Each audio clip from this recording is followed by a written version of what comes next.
Well, ang masasabi ko sa girl group na to na Destiny bilang isang personal coordinator ng grupo, nakikita ko talaga yung dedication ng mga bata to, ng mga girls na to. Kasi from the start, is kasama ko na talaga sila. So, iba-iba man yung personality nila, iba-iba yung mga talent na mayroon sila. Kapag pinagsama-sama mo, is talaga namang makakabuo ka ng isang napakagaling na grupo, which is ang Destiny.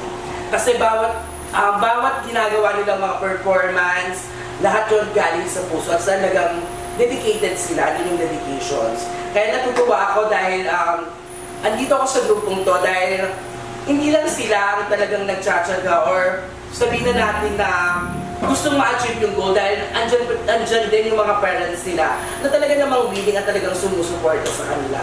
So kaya kahit anong mangyari, ilapaglalaban ko itong grupong to dahil naniniwala ako na yung talent na ipapakita nila at maibibigay nila sa mga viewers at saka sa mga fans nila is talaga namang napakaganda at masasatisfied sila.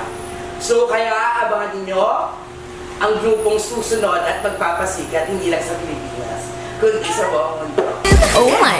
Oh my gosh!